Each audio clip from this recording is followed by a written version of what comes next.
Hey there, this is Malamic Art and my name is Mickey, and I'm back with another unboxing, and today we're going to be opening up the Qor Earth Colors. Now, Qor is actually a new to watercolor company. In the 90s they really established themselves. They did do some science to try to figure out how to what to use for a binder, and they decided to go with a synthetic binder called Aquazol. And Aquazol, it has no animal products in it, and it is something they used for, I think, an adhesion or something like that, and they found that they could use it for watercolors because it's highly water soluble. So they did some science and they figured out that it works really well with watercolors, and so that makes Qor Watercolors like a different entity than regular watercolors, but they act and can be intermixed with any other watercolor, and it has no effect. So they well, I guess they're considered vegan because they have no animal products in them. So this would be something to look forward to if you didn't want to, didn't want any of that. So the lid gives you a little bit of mixing areas, which we could use today. And they come with a little handy chart. And the only thing about their chart, since they're so new, is they can't really give you light fast information. They've got it on, like, I don't know, half of their products, but they're still going through the regulations. It's the American something or other. It's a seal on a tube that you normally will see. Let's see if I can find one.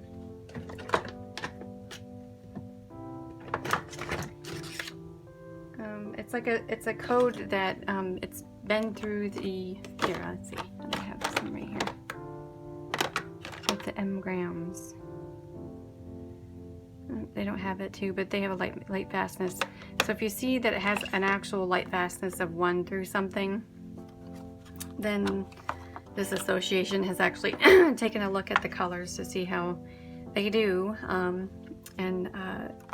so the Qor company has instead, or the Golden actually created Qor, which creates watercolors. Golden will actually rate them either excellent or good or fair light fastness because they've done their own tests on it.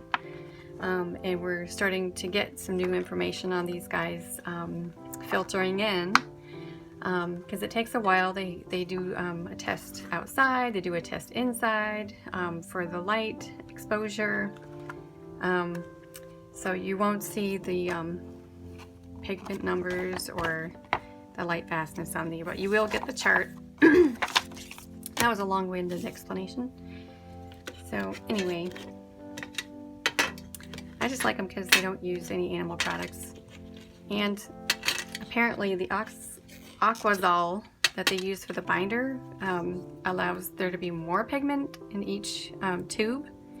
And Aquazol is actually good to decrease cracking after your paint dries.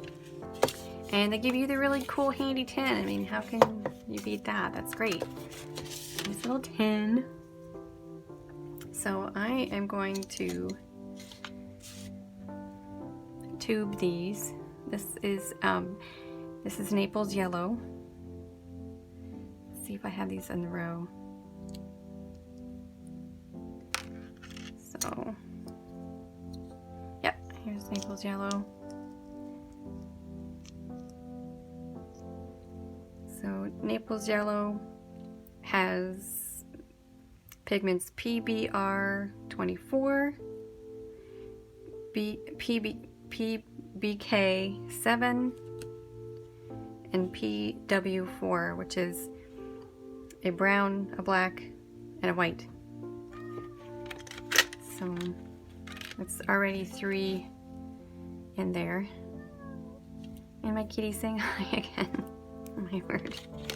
She was just sleeping. Okay, I need to decrease the elevation here. Everything keeps sliding.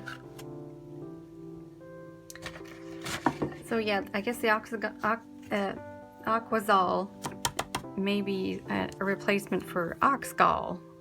And they don't use Oxgall. They actually do have a medium you can buy that's a synthetic Oxgall for watercolors.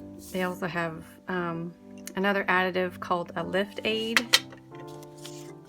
which helps staining paints lift from your watercolor papers.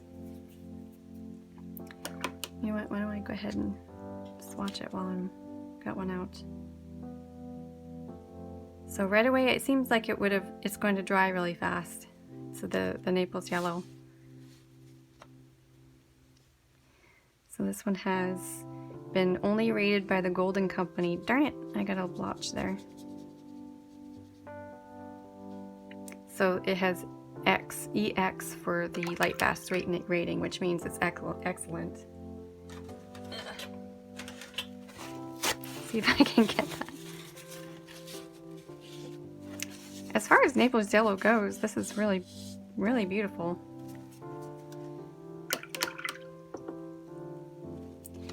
So there's Naples yellow, and it looks like I have sap green next. So this sap green is PG36, PR101, and PY150. So those 3 make this sap green.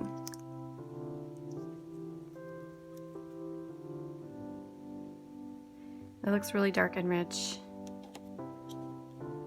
I'm sure it may look black to you because it's so dark.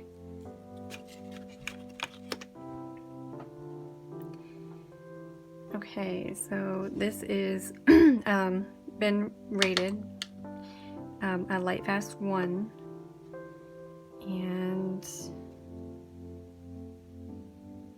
I can already tell these are going to dry quite easily. Wow, look at that green. It's really pretty. Got a little something there. So this is transparent and staining.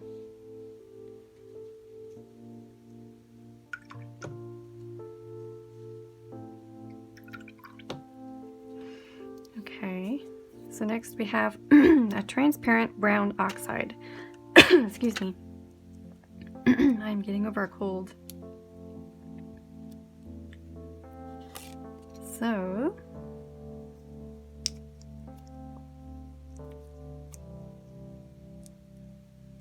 it's really thick and very, very warm. Oops. Just coming out.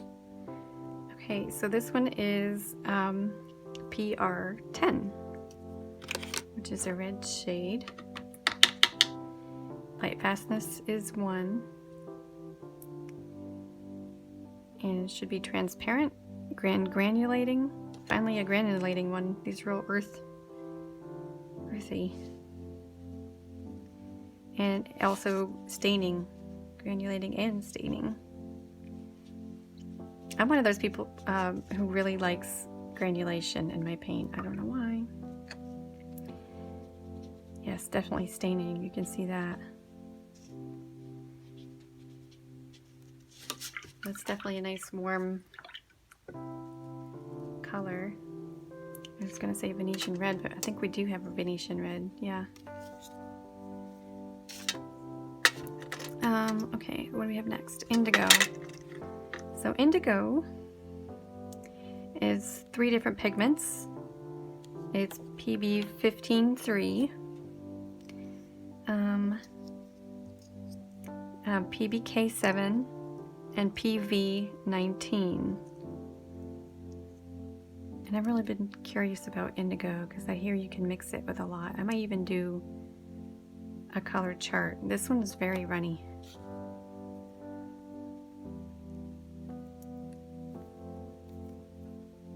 A good way to keep your paints fresh in the tube is push the paint all the way to the edge of the tip and then screw it on. So there's hardly any air you're trapping in there. Oh yeah, we gotta do the indigo.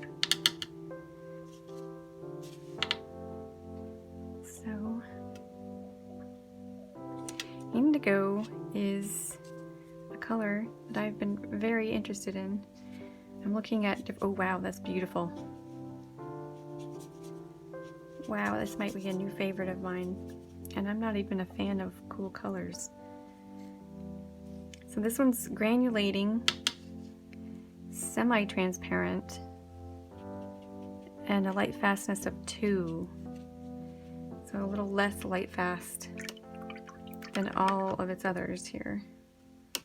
But wow, that color will go for miles. That's gorgeous. I can see space, galaxies, lakes, oceans with that color. And the next we have Venetian red. Okay, so here's the red I was thinking the other one was.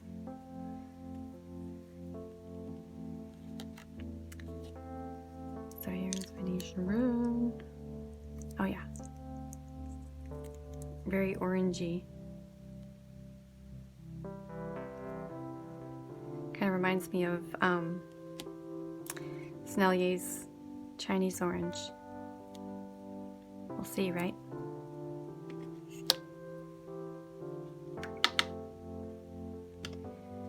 Alright, so let's see.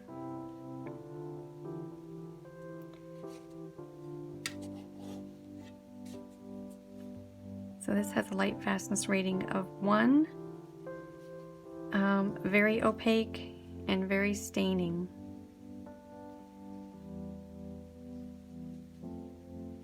And that is true on all counts so far. It's more red than the transparent brown oxide actually. So this last color is raw umber, and for their earth colors, apparently this is the only natural color they have in the 6. So this is raw umber natural. Oops, and oh, did I say the Venetian red is PR101?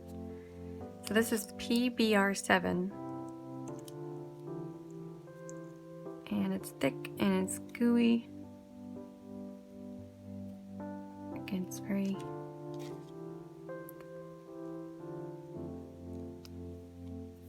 Okay.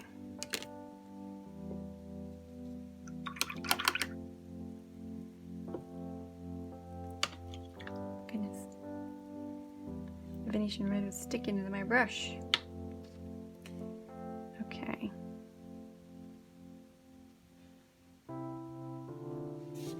So here's the raw umber. Oopsie.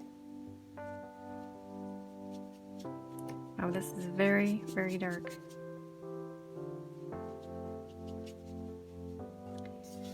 Okay, so raw umber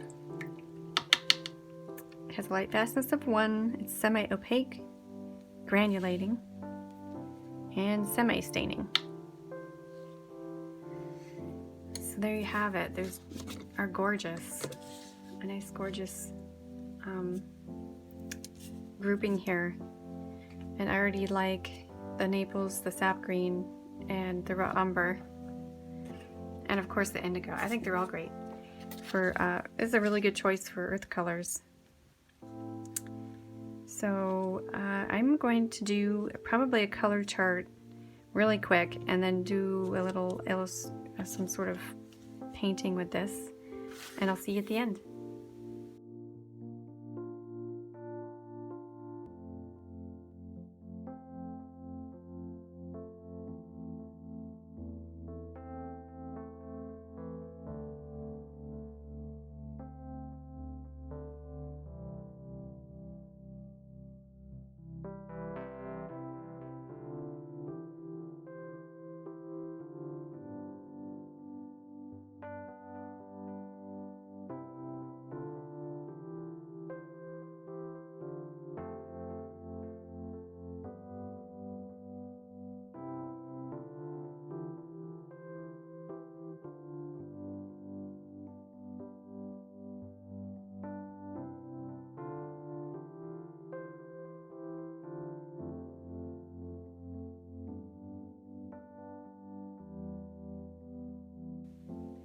So you can see these colors are quite blendable and very vivid. I had to tone them down, keep toning them down so I can get some soft layers. I think this is a great set for anyone who wants to have some variation in their kits. This green is amazing. It's I think it's even better than M-Gram. So there's M-Gram and there's Turner's. So you'll see Turner's has kind of a little bit of a gloss to it, and M-Gram's is a little bit darker, but I don't know, Qor's has this great, it says it's not granulating, but it has this great pattern in it, and it's, I don't know, I think it's my favorite sap green out of them all. I don't have any other colors that are similar to compare, but I love the Naples yellow. Sap green is a favorite. I love this indigo, and this is a really nice choice for anyone. So I hope you enjoyed this video, and I'll see you in the next one. Take care.